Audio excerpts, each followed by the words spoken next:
दोनों हाथों को जोड़ लीजिए। 2 मिनट के लिए जो जो क्रियाएं कर रहे हैं,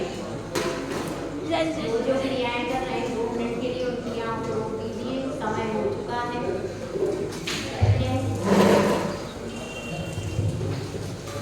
आज तो वैसे भी धर्म का दिवस है भाई, है? आज का दिन तो धर्म का दिवस है, लेकिन आज दिन तो पूजा करना ही है आप लोगों को। तो थोड़ा सा समय देंगे और अपने मन वचन काय को बोलेंगे, अपने मन वचन काय को यहाँ पर लगाइए। मंगलाचरण करेंगे। नमः श्री वर्धमानाय निर्भूते कैलात्मने सालोकानां त्रिलोकानां यद्विद्यादर्पणायते पंच परमेश्वरी भगवान की जय। 1008 शांतिनाथ भगवान की जय। परम पूज्य आचार्य श्री आदि सागर महाराज की जय। आचार्य श्री महावीर कीर्ति महाराज की जय। आचार्य श्री विमल सागर महाराज की जय। आचार्य श्री तपस्वी सम्राट सतपति सागर महाराज की जय। आचार्य गुरुवर सुंदर सागर महाराज की जय। अहिंसा में ईश्वर धर्म की जय। हमारी माता की जय। माता जी की जय। की जय। इस जीवन में जब हम शब्दों की बात करते हैं तो 2 प्रकार की शब्द, 2 प्रकार की वाणी मिलती है। 2 प्रकार की कौन सी वाणी है बताओ? हाँ, 2 प्रकार की वाणी कौन सी है? वाणी और आगम वाणी। जिनवाणी और जनवाणी। जनवाणी। ठीक है, 2 प्रकार की वाणी इस संसार में मिलती है। एक है जिनवाणी और एक है जनवाणी। इसका समर्थन हमको करना है। जिनवाणी का। जिनवाणी का समर्थन करना। यदि हम जनवाणी के आधार पर चलते हैं तो क्या मिलता है? संसार का रास्ता खुलता है। और अगर हम जिनवाणी के आधार पर चलते हैं तो मोक्ष का रास्ता खुलता है। दोनों प्रकार के रास्ते हैं। आज हमारे पास अनंत भगवान नहीं है। जो शुद्ध केवली हो ऐसे मुनिराज भी है क्या? शुद्ध केवली मुनिराज है वर्तमान में? नहीं। विद्याधारी मुनिराज है क्या? नहीं। अवधि ज्ञानी मना पर्याय ज्ञानी मुनिराज है क्या? अवधि ज्ञानी मना पर्याय ज्ञानी केवल ज्ञानी मुनिराज नहीं। अर्जुन से परमेश्वरी का साक्षात संसरण भी नहीं। और ज्ञान हमारा ऐसा है कि याद नहीं रहता है। याद नहीं रहता है। ऐसा क्या है? हमारा ज्ञान। ऐसी परिस्थिति में, ऐसी विपरीत परिस्थिति में हमारे पास चाहे साधु को चलना है, चाहे श्रावक को चलना है, दोनों को चलने के लिए क्या है? जिनवाणी एकमात्र आधार है। जिनवाणी क्या है? एकमात्र हमारे लिए आधारभूत चीज है। इसके अलावा यदि यह जिनवाणी आज नहीं होती, क्या नहीं होती? यह जिनवाणी आज यदि नहीं होती तो क्या होगा? क्या हम 28 मूलकों का पालन कर पाते? नहीं कर पाते। साधु ही नहीं बनते। ना कोई साधु होता, ना कोई श्रावक होता। आज हमारे लिए जिनवाणी ही सब कुछ है। तो इस अब यहाँ पर प्रश्न कर रहा है शिष्य। क्या प्रश्न कर रहा है? अब तक आपने इसका आप्त का स्वरूप समझा लिया। आप्त का स्वरूप आपने समझा लिया। और किसका समझा लिया? आगम का स्वरूप भी समझा दिया। और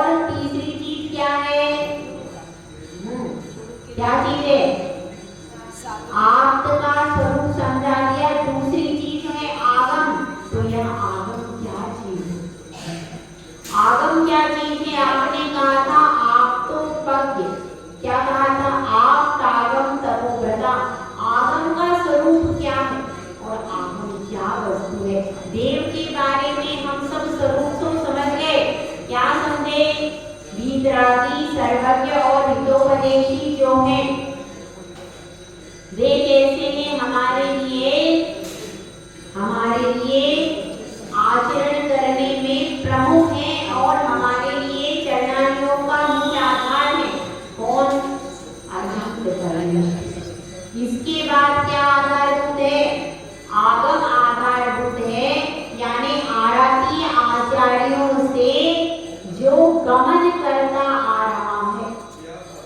मतलब प्राचीन आराती आचार्यों से जो गमन करता हुआ निरंतर चलता हुआ आ रहा है, निरंतर जिसकी परंपरा चलती आ रही है, वो क्या है? वह आगम है। आचार्यों की परंपरा के द्वारा जो लगातार चला आ रहा है, जो परंपरा भंग नहीं हुई है अभी तक, उसको क्या कहेंगे? आगम। चला वह आगम है। और आगम का स्वरूप क्या है? आगम का स्वरूप क्या है, कैसा है? इसको इस श्लोक में बता रहे हैं, इसको इस श्लोक में समझा रहे हैं। देखिए श्लोक नंबर 9, 8 नंबर का हो गया, कल ही बता दिया, दोनों श्लोक कल हो गए हैं, आज 2 नंबर चलेगा। आप तो पज्ञमनुलंघ्य, निकाल लीजिए, मात्रस्तेष्ट विरोधकम् तत्वोपदेश कृत्सार्वम्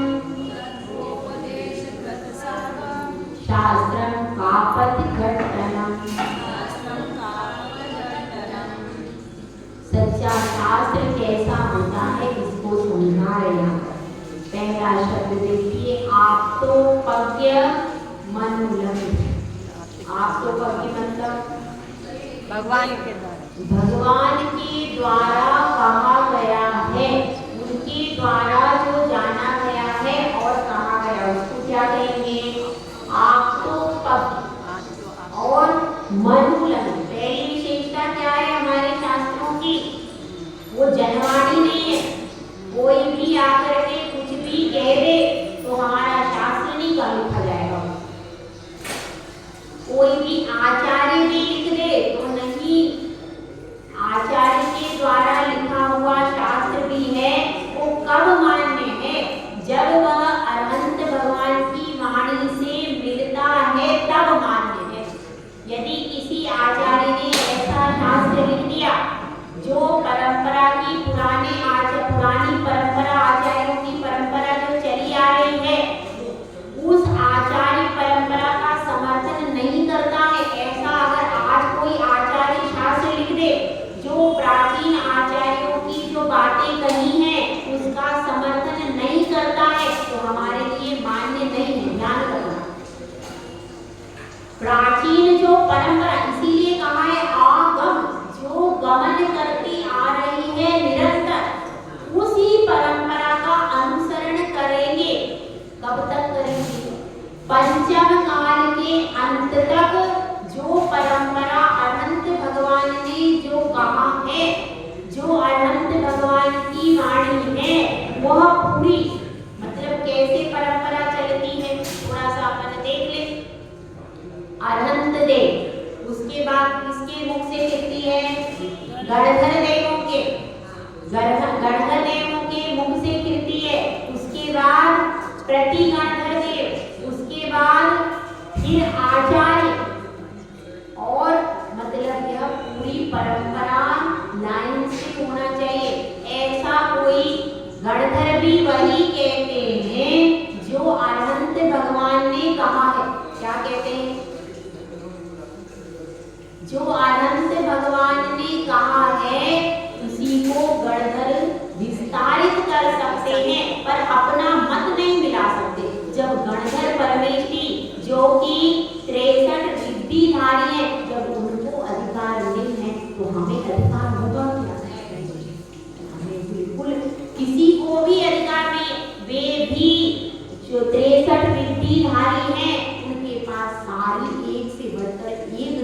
होना है, लेकिन उसके बाद भी वो वही कहते हैं जो अरहंत परमेश की कहते हैं, अपने मन से एक अक्षर भी नहीं मिला। यह हमारी गौरवशाली परंपरा है कि नहीं? यह परंपरा। उसके बाद प्रति गणधर देव क्या कहेंगे? जो गणधर देवों ने कहा है उसी को रिपीट करेंगे, अपने मन से नहीं मिलाएंगे। फिर आचार्य मिला, फिर आचार्य आएंगे, और फिर जैसे कि आप कहोगे कि भाई अरहंत को ही वास्तव में उपदेश देने का अधिकार है। उपदेश देने का अधिकार किसको है? सर्वाधिकार अरहंत को ही है। तो यह पीछे से उपदेश कैसे दिया जाता है? तो अरहंत भगवान को उपदेश देने का अधिकार है, और जब अरहंत उपस्थित नहीं है उस अवस्था में फिर अरहंत भगवान की वाणी, जो कि प्राचीन आचार्यों से चली आ रही है परंपरा से, बीच में ऐसा भंग नहीं हो गया। वह परंपरा से चली आ रही वाणी को आचार्यों के आदेश से मुनि उपदेश दे सकते हैं। आचार्यों के आदेश से आरिका माता जी उपदेश दे सकते हैं, और आचार्यों के ही आदेश से चुल्लिका माता जी या फिर कोई ब्रह्मचारिणी दीदी, ब्रह्मचारी भैया, इनमें मुख्य आदेश किसका रहेगा? आचार्यों का आदेश मुख्य है।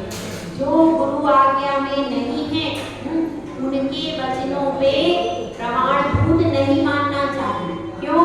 क्योंकि प्राचीन आचार्यों की जो परंपरा है उसी का अपने को अनुसरण करना, अपनी तरफ से एक अक्षर भी मिलाना।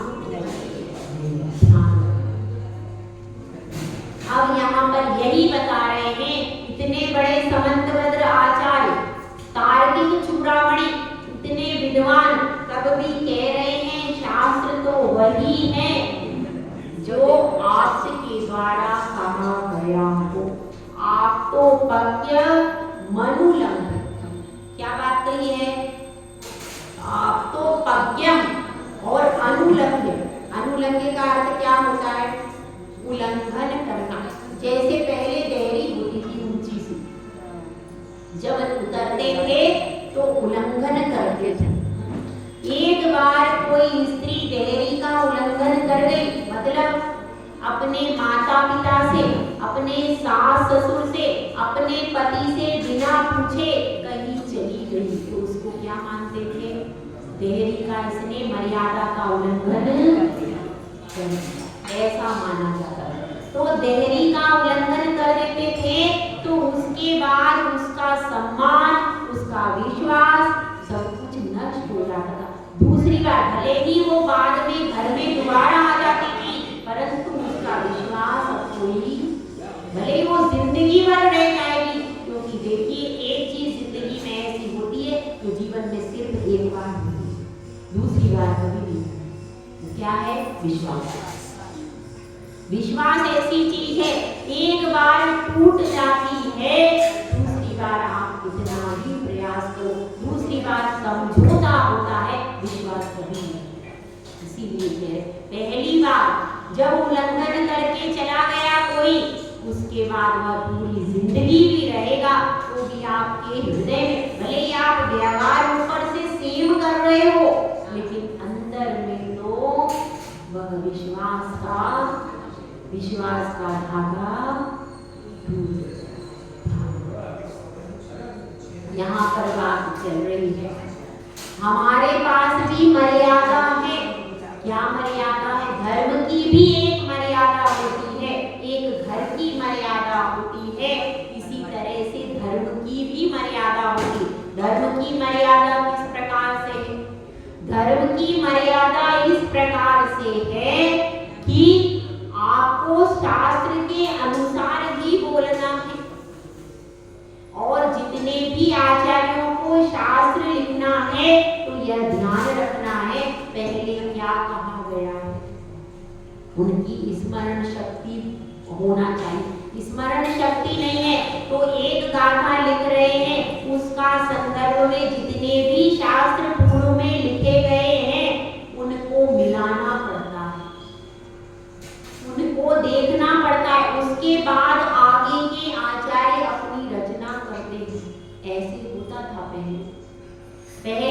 पूरे शास्त्र जो पूर्व में प्राचीन शास्त्रों में आचार्यों ने क्या क्या लिखा है सारा रेफरेंस लेते थे और उसके बाद रचना करते थे ताकि जो पूर्व में कही गई बात है उसका उल्लंघन न हो जाए। हमारे शास्त्रों में पंच परमेष्टि कहे हैं तो आप कितनी भी दिगंबर आमनाय के शास्त्र देख लीजिए, पंच परमेष्टि वैसे के वैसे ही। अगर उनको निर्ग्रंथ कह दिया, दिगंबर कह दिया तो पांचों परमेष्टि दिगंबर ही रहेंगे। कभी भी वस्त्रधारी एक भी परमेष्टि एक भी तीर्थंकर हो सकता है। किसी परंपरा में तीर्थंकर को भी वस्त्रधारी बना दिया, लेकिन हमारे यहाँ अगर कोई मोक्ष का लाभ साक्षात करने वाला है तो निर्ग्रंथ ही है। सारे शास्त्रों में एक ही बात लिखी, किसी भी शास्त्र में यहाँ ये नहीं लिखा कि वस्त्रधारी मुक्ति को जाता है। लिखा है क्या? पूर्वा पर विरोध से रहते मनुलंघ्य।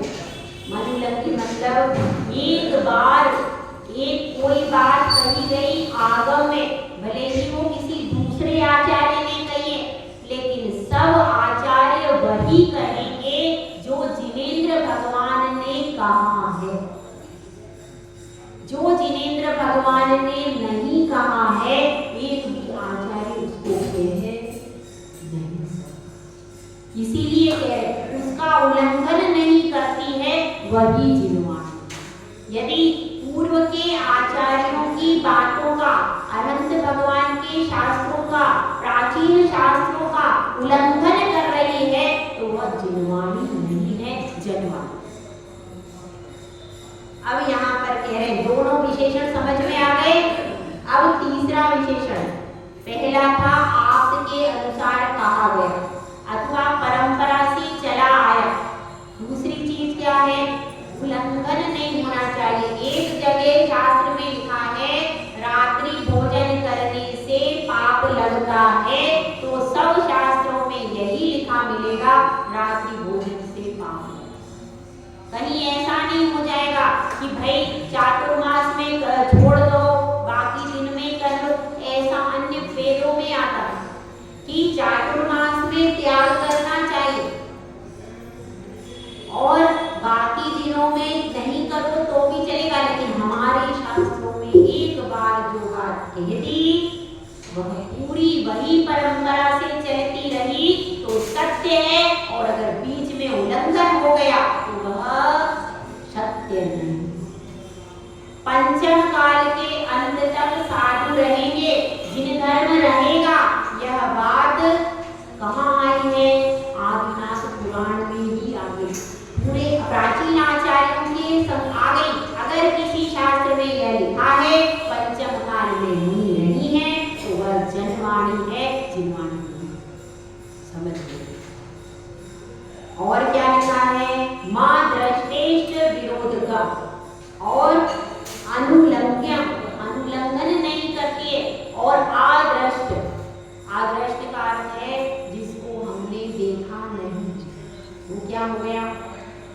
आदृष्ट। और आगे क्या लिखा है? इष्ट। दो प्रकार की चीजें होती हैं। आदृष्ट जिसको अपन ने देखा नहीं। ऐसे कौन कौन सी वस्तुएं हैं? तीन प्रकार के पदार्थ होते हैं। दूरस्थ, जो अत्यंत दूर है, जैसे कि विदेश क्षेत्र दूर है, अपन जा सकते हैं। नंदीश्वर द्वीप जा सकते, नरक स्वर्ग नहीं जा सकते। ये अत्यंत दूर है और इनमें गमनागमन संभव नहीं है। लेकिन आगम में लिखा है कि सुमेरु पर्वत है, नंदीश्वर द्वीप है, पंचमेरु है, तो आप विश्वास करते हो कि नहीं? हमने नहीं देखा, हम अल्प ज्ञानी हैं, लेकिन जिनेंद्र भगवान ने देखा है, जाना है, इसलिए सत्य है। मानते हैं कि नहीं? तो हर चीज आंखों से देख के मानोगे ऐसा जरूरी है क्या? आगम की भी आंखों से देखा जाता है। देखिए 4 प्रकार के चक्षु होते, कौन कौन से बताइए? हाँ साथ चलो 4 प्रकार के चक्षु, हाँ बताओ। हाँ कौन कौन से हैं? हाँ वर्षा जी बता रही क्या? हाँ एक बताओ। आगम चक्षु साहु, चलो एक तो बता दिया वर्षा जी ने, बता एक तो और वर्षा जी ने बता दिया आगम चक्षु, ज्ञान चक्षु, ज्ञान चक्षु नहीं है। हाँ और बताओ बताओ क्या? नहीं देखिए जो आगम में आया है उसी के अनुसार हम बताएंगे। आगम चक्षु साहु ये गाथा है, उसमें लिखा हुआ है आगम चक्षु है किसका? साधु के लिए आगम चक्षु, ठीक है। उसके बाद अपन लोगों के लिए, संसारी जीवों के लिए चर्म चक्षु, कौन सा है?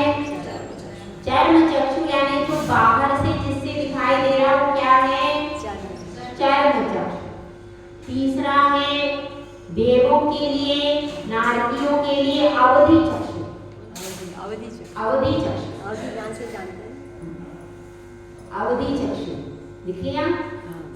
और चौथा है अनंत भगवान के लिए केवल ज्ञान रूपी चक्षु, केवल ज्ञान चक्षु,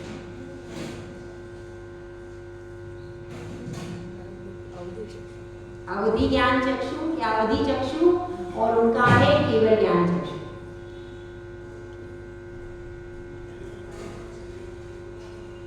समझ में आ गया? यह 4 प्रकार के चक्षु होते हैं। देखिए अपन तो चर्म चक्षुओं से देखते हैं, देवता अवधि ज्ञान लगा करके देखते हैं। उनको जब भी कुछ जानना होता है तो वह चर्म चक्षु से तो देखते ही हैं, इसके अलावा उनके पास एक एक्स्ट्रा होता है, कौन सा? अवधि चक्षु। और किसका होता है? और भगवान तो केवल ज्ञान रूपी चक्षु से देखते हैं। हो गए ये 4 चक्षु, समझ में आ गए? तो यह बात चल रही है यहाँ पर, जो देखा गया है, जो जाना गया है, चाहे वो जिनेंद्र भगवान के द्वारा देखा जाना गया हो, हमने नहीं देखा हो, तो भी वह मान्य, विश्वास के योग्य है, श्रद्धा के योग्य है। तो पहली चीज कौन सी हुई? दूरस्थ, जो अत्यंत दूर है, जैसे स्वर्ग नरक है। स्वर्ग नरक भी अपन मानते हैं कि नहीं? मानते हैं, क्योंकि जिनेंद्र भगवान ने कहा है भले ही वे अत्यंत दूर है तो भी मान्य है। और कौन सा है? दूरस्थ। और अतीत काल की घटनाएं, चक्रवर्ती हुए पहले, तीर्थंकर हो गए।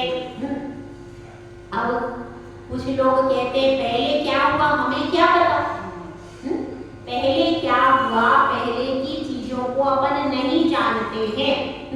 तो आप बताइए आपके पिताजी कौन है? कैसे पता चला? तो उनके दादाजी ने बतलाया। आपने देखा क्या? नहीं, आपने नहीं देखा, पर फिर भी आप प्रमाण हो, इसका मतलब है आपके कोई माता पिता अवश्य। सो स्वयं प्रत्यक्ष हर चीज हम अपनी आंखों से इस लाइफ में भी नहीं देख सकते। देख सकते हैं क्या? इस पूरी लाइफ में आप देख ही नहीं पाते। आपका बेटा पढ़ रहा बाहर, बेटी पढ़ रही बाहर, कितने साल से? 16 साल से, 17 साल से। अब वह कहाँ जा रही है, क्या क्या कर रही है, आप हर क्षण देखते हो क्या? लेकिन विश्वास हद से ज्यादा कर लेते। विश्वास हद से ज्यादा करना भी अपने लिए खतरनाक हो जाता है। जहाँ देखना चाहिए, ध्यान रखना चाहिए, वहां तो देखते जानते नहीं, और आगम में नाना प्रकार के प्रश्न करते कि नहीं? स्वर्ग कहाँ है, नरक कहाँ है, हमने नहीं देखा, हमने नहीं जाना, कैसे मालूम? भाई ऐसा करो, एक प्रैक्टिकल छोटा सा, आप किसी व्यक्ति से अत्यंत गुस्सा करो तो वह व्यक्ति आपसे दूसरे दिन प्रेम से बोलता है क्या? नहीं बोलता। क्यों नहीं बोलता? कितना ही प्रयास करें तब भी वह व्यक्ति आपसे, फिर आप उसके पास जाकर क्षमा मांगो, कितना ही करो, तो भी पहले जो वो प्रेम से बोलता था वो बाद में नहीं बोलता है। तो इसलिए आपने को स्वयं ही प्रैक्टिकल समझ में आता है कि अगर हम अच्छा व्यवहार करते हैं तो अच्छा फल मिलता है। और कुछ लोग ऐसे होते हैं जो कि नाना प्रकार के जीवों की हिंसा करते हैं, तो जब वह जीव अपना सबल होगा तो उनको कष्ट देगा कि नहीं। घर में अगर कोई नौकर को भी मार देना तो मौका पड़ने पर नौकर उनको प्राणों से रहित करने पर भी चूकता नहीं, उसको याद आता है। ऐसा होता है कि नहीं? यहीं पर कई उदाहरण है कि नहीं? कई उदाहरण इस संसार में आपको देखने को मिलते हैं। अगर अपन ने किसी को जरा सा गुस्से में बोल दिया, घर परिवार का ही सदस्य है, पत्नी भी पति को ज्यादा रोज सहन नहीं करती है और उनमें भी आपस में खटपट हो जाती है। तो बाद में जब बलवान हो जाता है व्यक्ति तो वह बदला जरूर लेता है। निश्चित समझ लेना, आज वह कमजोर है, आप उसको कष्ट दे दो, लेकिन बाद में वह नियम से अपना प्रतिशोध लेता है। लेकिन अगर हमने सबके साथ अच्छा ही व्यवहार रखा, किसी से बैर नहीं बांधा, तो क्या कोई दूसरा हमसे बदला लेगा? इसलिए हमको सबके साथ अच्छा व्यवहार करना है। यहीं पर स्वर्ग है, यहीं पर नरक जब हमको दिखता है तो जो मूक बधिर प्राणियों का घात हो रहा है, जो लोग घात कर रहे हैं, वो उस पाप का फल कहाँ भोगेंगे? तो नरक में ही तो जाकर के भोगेंगे। और शुभ कर्म जिसने जो निरंतर यहाँ शुभ कर्म कर रहा है, पूजा आराधना कर रहा है, वह उन शुभ कर्मों का फल कहाँ भोगेगा? तो स्वर्ग में जाकर के भोगेगा। स्पष्ट बात। तो जो पदार्थ दूरस्थ और होते हैं अंतरिक्ष पदार्थ, एक पदार्थ कैसे होते हैं? दूरस्थ, जो अत्यंत दूर है, और एक पदार्थ होते हैं अंतरिक्ष। अंतरिक्ष पदार्थ कैसे होते हैं? अंतरिक्ष का मतलब है ढका हुआ। जो पदार्थ किसी कारण से ढका हुआ है, दिखाई नहीं दे रहा है, ढका हुआ है, दिखाई नहीं दे रहा है, ऐसे भी पदार्थ हैं जो कि ढके हुए हैं, दिखाई नहीं दे रहे। अब सुमेरु पर्वत के नीचे सोना है, ऐसा कहते, दिख रहा है क्या?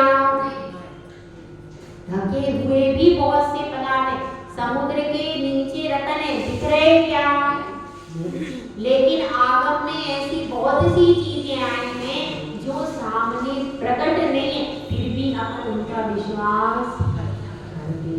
तो दूरस्थ पदार्थ है, अंतरिक्ष पदार्थ है, फिर भी आगम के अनुसार उनका श्रद्धान करते। तो यहाँ पर यही बात आई है, अदृश्य जिसको हमने देखा नहीं, परोक्ष पदार्थ, और इष्ट, इष्ट मतलब प्रत्यक्ष, अदृष्टेश जिसको देखा नहीं है, और जो इष्ट है यानी जो हम देख रहे हैं, जिनको अपनी आंखों से देख रहे हैं, ऐसे पदार्थ और ऐसे गुरु। अब पंचम काल में भी साधु परमेश्वरी अपन आंखों से देखते हैं कि नहीं?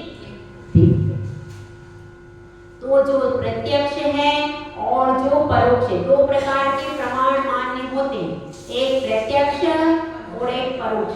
प्रमाण मतलब क्या है? संपूर्ण केवल ज्ञान प्रमाण कहा जाता है। संपूर्ण केवल ज्ञान जो है उसको प्रमाण कहा गया।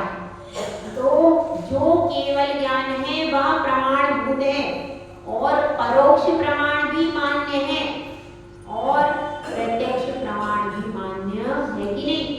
है। परोक्ष प्रमाण भी मान्य है और प्रत्यक्ष प्रमाण। परोक्ष प्रमाण क्या है? मति ज्ञान, श्रुति ज्ञान, अवधि ज्ञान और मन पर्य ज्ञान। यह पांचों सम्यक ज्ञान भी प्रमाणभूत है, लेकिन चूंकि इंद्रियों के द्वारा होते हैं इसलिए ये परोक्ष प्रमाण है। प्रत्यक्ष प्रमाण कौन है? प्रत्यक्ष प्रमाण है केवल ज्ञान। प्रत्यक्ष प्रमाण कौन सा है? केवल ज्ञान प्रत्यक्ष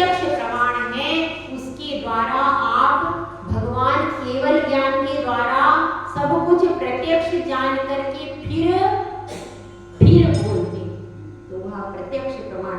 तो ना हमको परोक्ष का विरोध करना है, जो भी जिनवाणी है वह परोक्ष का भी विरोध नहीं करती और प्रत्यक्ष का भी विरोध नहीं करती। ऐसा शास्त्र हो जिसमें परोक्ष का भी विरोध नहीं हो और प्रत्यक्ष का भी विरोध नहीं, और उसमें अंदर क्या हो, उसकी विषय वस्तु क्या हो, इसको बताया है।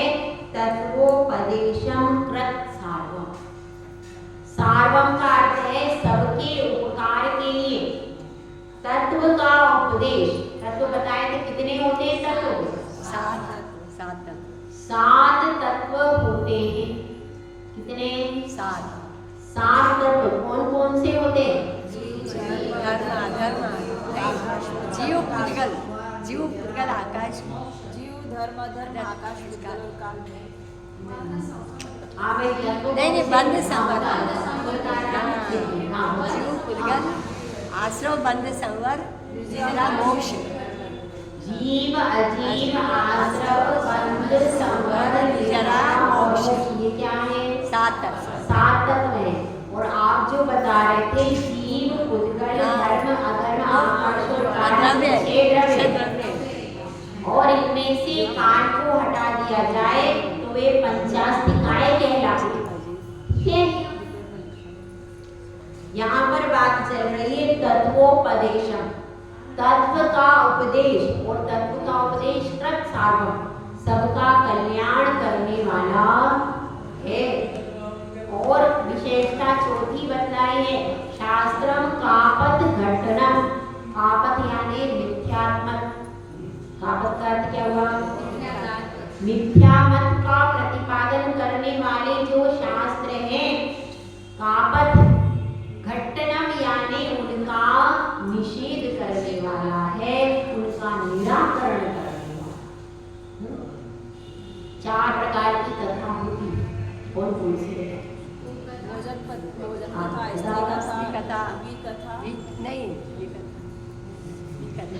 चार प्रकार की कथा। हाँ बताओ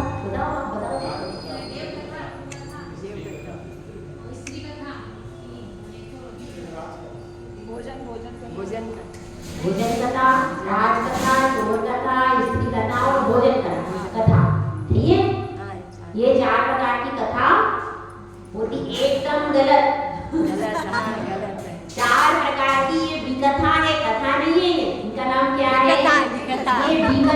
स्त्री कथा, राज कथा, चोर कथा और भोजन कथा क्या है? ये कथा नहीं है, क्या है? विकथा है। चार प्रकार की सुकथा होती है। बताओ चार प्रकार की सुकथा कौन सी होती है? नहीं, देव कथा। देखिए देखिए, आगम के अनुसार आपको बताएंगे। आक्षेपणी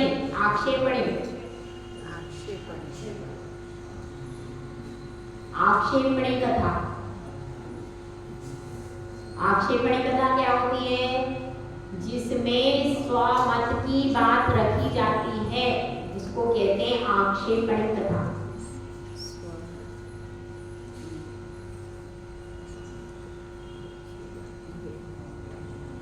दूसरी है विक्षेपणी कथा।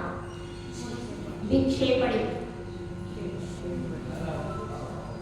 जिसमें परमत का खंडन किया जाता है, उसको विक्षेपणी कथा कहते हैं। परमत का खंडन किया जाता है।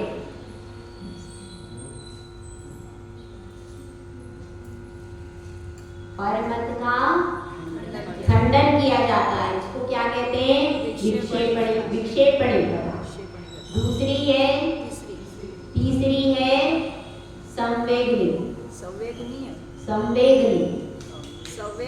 संवेगनी गा है।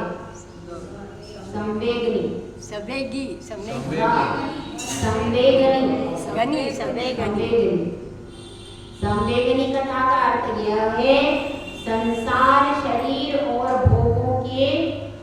भोगों के बारे में जिसमें वर्णन आता है, उनसे विरक्ति का बताया जाता है, उसको कहते हैं संवेगनी कथा।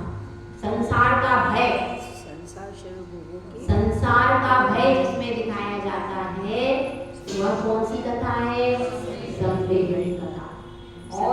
चौथी और अंतिम कथा है निर्वेदनी कथा। निर्वेदनी कथा का अर्थ ये है जिसमें वैराग्य को बढ़ाने वाली कथा कही जाती है, उसको निर्वेदनी कथा कहते हैं।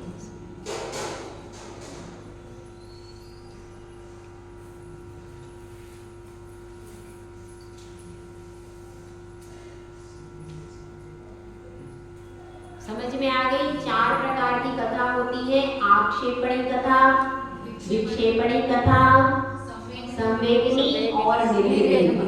ये कौन सी कथाएं? ये 4 सुकथाएं आगम में आती है, जो 4 प्रकार की सुकथाएं। आक्षेपणी में क्या होता है? जिसमें जिनागम में क्या कहा गया है, जिनागम में 5 परमेष्टि होते हैं और निर्ग्रंथ मुद्रा से मोक्ष होता है। जहां पर विधि वाक्य कल बताया था ना आपको, विधि और निषेध 2 प्रकार के वाक्य बताए गए। तो विधि वाक्य यानी वस्तु का स्वरूप कैसा है इसका निरूपण किया जाता है, उसको कहते हैं आक्षेपणी। दूसरी क्या है? अगर कोई अन्य मतावलंबी आ जाता है और वह अपने मत का वर्णन करता है तो उस मत का खंडन करने के लिए विक्षेपणी कथा कहते हैं। जिससे क्या होता है? जिससे परमत का खंडन हो जाता है। तो वो कथा कौन सी है? विक्षेपणी। ये कब कही जाती है? जब कोई अन्य मतावलंबी कहीं आचार्यों की सभा में वाद विवाद करने के लिए प्रस्तुत हो जाते हैं, उस अवस्था में परमत का खंडन करने के लिए विक्षेपणी कथा को कहा जाता है। दूसरी तीसरी है संसार शरीर भोगों के बारे में उनकी निस्सारता का वर्णन करने वाली कथा है संवेदनी कथा। इसको संसार शरीर भोगों के सही स्वरूप को समझ करके हम जब वस्तु का सही स्वरूप समझते हैं तो कौन सी कथा हो गई? संवेदनी। और निर्वेदनी कथा, उसमें वैराग्य कैसे बढ़े, इस जीव को संसार से वैराग्य कैसे हो, वैराग्य को उत्पन्न करने वाली कथा कही जाती है, इसको निर्वेदनी कहते हैं। अब मेरा आप लोगों से प्रश्न, एक छपक समाधि ले रहा, समाधि पर है, अब उसको इन 4 में से कौन सी कथा सुनाई जाएगी?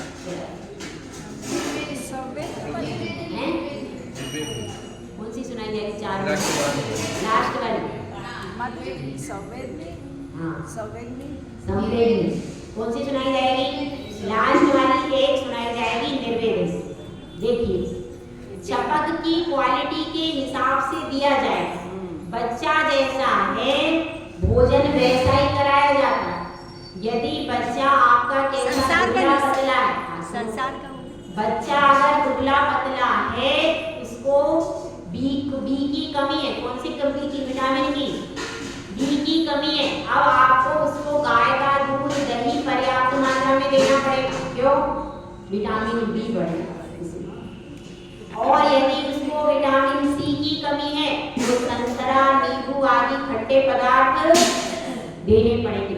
इसी प्रकार से छपक की कई प्रकार की क्वालिटी के होते हैं। कोई छपक ऐसा है जिसने अंत में समाधि मरण लिया, जीवन में कभी भी ज्यादा धर्म को जानता नहीं था, उसके लिए केवल लास्ट वाला ऑप्शन खुला है, कौन सा? निर्वेदनी। क्योंकि उसके वैराग्य को बढ़ाना है। यदि वैराग्य नहीं बढ़ाएंगे तो उसकी इच्छा भोगों में चली जाएगी, इसलिए उसके लिए लास्ट ऑप्शन। उसके बाद कोई छपक ऐसा है जो कि कैसा है? पहले से दीक्षित हो गया लेकिन ज्यादा जिन शासन का ज्ञान नहीं है, फिर भी थोड़ा बहुत संभला हुआ है, संसार शरीर और भोगों के बारे में जानता है, तो उसको उनके स्वरूप को बता करके फिर निर्वेदनी कथा सुनाई जाएगी। पहले स्वरूप को बताया जाएगा ताकि उसका थोड़ा मन लगे, और उसके बाद निर्वेदनी कथा, ताकि उसका वैराग्य बढ़ा रहे। यदि अंत समय में वैराग्य कम हो जाता है तो मन परिवार में, मित्र में और भोगों में जा सकता है। इसीलिए वैराग्य वर्धक कथा सुनाना बहुत जरूरी है। और कोई बहुत महान आचार्य है जिसको प्रथमानुयोग, कर्णानुयोग आदि सबका ज्ञान है और वादी प्रतिवादी जो कि वादी प्रतिवादी का खंडन करने में अत्यंत कुशल थे, और अब कौन है? अब वो छपक है जिन्होंने निरंतर वादी प्रतिवादी का लंबे समय तक खंडन किया, जिनको जिन शासन के पारगामी विद्वान ऐसे अगर आचार्य समाधि कर रहे हैं तो उस अवस्था में उनको चारों प्रकार की कथा सुनाई जा सकती, क्योंकि उन्होंने जीवन भर खंडन आदि किया है, अत्यंत कुशल है, तो उनका मन उसी में लगेगा।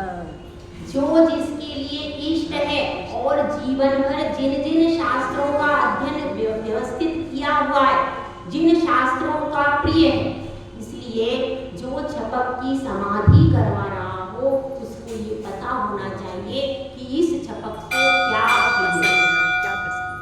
क्या प्रिय है, और वर्तमान में उस प्रिय को बताने के बाद भी निर्वेदनी कथा जरूर सुनाई जाए, ताकि कहीं परमत के खंडन करते करते, और परमत के खंडन की कथा भी कब सुनाई जाएगी?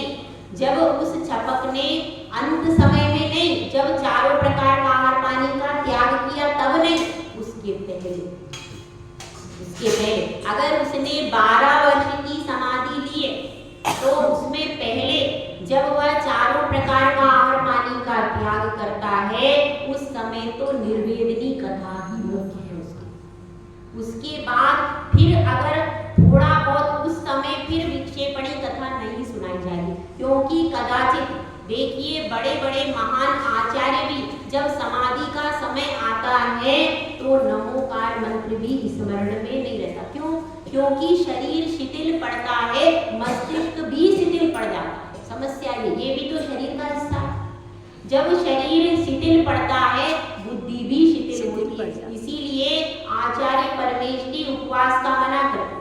हमारे आचार्य श्री ने हमें उपवास कभी नहीं करने दिया, एक भी व्रत नहीं करने दिया। उनका कहना है जो अभी आप युवा हो, अभी आप जिन शासन का अध्ययन कर सकते हो, तो जितना अध्ययन कर लोगे उतना आपके मस्तिष्क में स्टोर होके रह जाएगा, और हमारी जो स्मृति में अगर ज्ञान रह गया तो पता नहीं अंत समय में कौन सा ज्ञान का तंतु हमारे काम में आ जाए। इसीलिए जो युवा हैं जिनका दिमाग अच्छे से सक्षम है उनको उपवास पर ध्यान नहीं देना चाहिए, पहले जिनागम के अध्ययन पे ध्यान देना चाहिए। जिनागम का अध्ययन भी एक प्रकार से स्वाध्याय भी परम तप की श्रेणी में आता है।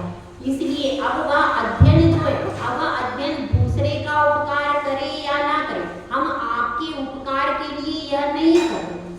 अगर आप लोग नहीं भी आते तो हमारा तो 24 घंटे स्वाध्याय चलता है, कोई बैठे जाना। हाँ, अब आप लोग हो तो हम सोचते भैया अपन तो अपना करेंगे, पर का भी उपकार अपने निमित्त से अगर हो जाए तो बढ़िया है। चातुर्मास में कोई भी एक ग्रंथ यदि हम कंप्लीट करा देते हैं तो कम से कम वह श्रावक तो जान लेता है कैसा आचार विचार है, कैसे क्रिया करनी। तो इसके लिए यह शास्त्र स्वाध्याय हुआ। तो यहाँ पर शास्त्र का स्वरूप बताया। सबसे पहली विशेषता बतलाई आपके द्वारा कहा गया है। दूसरी विशेषता बताई कि जो परंपरा से पूर्व आचार्यों ने कहा है, आगम में कहा है, उसका उल्लंघन करने वाला ना हो, उसको जिनवाणी। दूसरा, परोक्ष प्रमाण और प्रत्यक्ष प्रमाण से बाधित ना। और क्या बताया? जिसमें 7 तत्वों का उपदेश हो, ऐसा शास्त्र नहीं होना चाहिए कि जो 7 तत्वों का जिसमें वर्णन ही ना हो। 7 तत्व सब समाहित हो जाते। जहाँ पर 7 तत्वों का विरोध करने वाला भी यदि शास्त्र है तो वह भी आगम नहीं है। इसमें लिखा तत्वोपदेश तत्साधन, तत्वों का उपदेश हो। क्योंकि देखिए 7 तत्व में पूरी दुनिया आ जाती है। कौन कौन से हैं? जीव, अजीव, आश्रव, बंध, संवर, निजरा, मोक्ष। इष्टोपदेश में आया है कि जीवस्य पुद्गलश्चान्य इत्यसो तत्व संग्रह यदन्य दुच्यते किंचित तत्वसु विस्तरा। मतलब जीव अन्य है, पुद्गल अन्य है, तत्वों का इतना ही सार है और जो कुछ भी यहाँ कहा जा रहा है वह इसका विस्तार है। तो तत्वों का उपदेश ग्रहण करने वाला, क्योंकि सम्यक दर्शन में तत्वों का उपदेश सारभूत होता है, तभी जीव का सम्यक दर्शन दृढ़ होता है। और कहीं कहीं 25 तत्व कहे गए, कहीं पर कुछ कहे गए, कहीं पर 3 कहे गए। वो सारे तत्व हमारे जीव और पुद्गल के अंदर, जीव और अजीव के अंदर सब कुछ समा है। कोई ऐसी वस्तु बाहर की नहीं है जो इनके अलावा हो। तो यहाँ पर बताया, और सबका कल्याण करने वाला अगर कोई शास्त्र है तो कौन सा है? जिनवाणी। और कापत घटनम, जो परमत का खंडन करने वाला हो, परमत का समर्थन करने वाला नहीं हो।